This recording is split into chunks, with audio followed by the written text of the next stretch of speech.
في أعقاب يومين من النقاشات التي استغرقت ما يقرب من 20 ساعة تفاوض بين الفريقين الأمريكي والصيني في لندن، أعلن مسؤولون أمريكيون وصينيون أنهم توصلوا لاتفاق على إطار عمل لإعادة هدنة تجارية إلى مسارها الصحيح وإزالة القيود التي تفرضها الصين على صادراتها من المعادن الأرضية النادرة، في حين لم يقدموا أي إشارة تذكر على حل دائم للخلافات التجارية القائمة منذ فترة.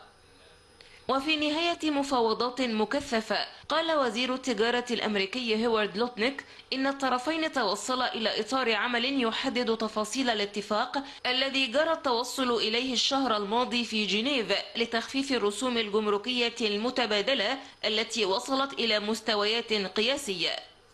لكن اتفاق جنيف تعثر بسبب القيود المستمرة التي فرضتها الصين على صادرات المعادن المهمة، مما دفع إدارة الرئيس الأمريكي دونالد ترامب إلى الرد بفرض ضوابط تصدير خاصة بما تمنع شحنات برامج تصميم أشباه الموصلات والمواد الكيميائية وغيرها من السلع التكنولوجية إلى الصين.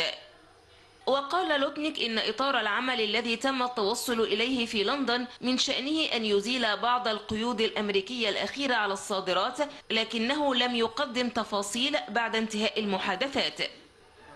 وقال نائب وزير التجارة الصيني لي تشانغانغ إن الطرفين توصلا إلى إطار عمل تجاري سيتم عرضه على القادة الأمريكيين والصينيين.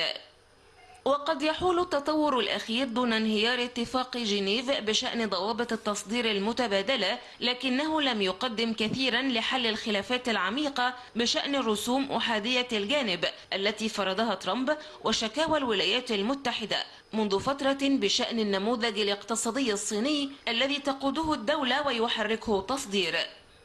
وأمام الجانبين مهلة حتى 10 أغسطس للتفاوض على اتفاق أكثر شمولا لتخفيف التوترات التجارية، وإلا سترتفع معدلات الرسوم الجمركية من حوالي 30% إلى 145% على الجانب الأمريكي، ومن 10% إلى 125% على الجانب الصيني.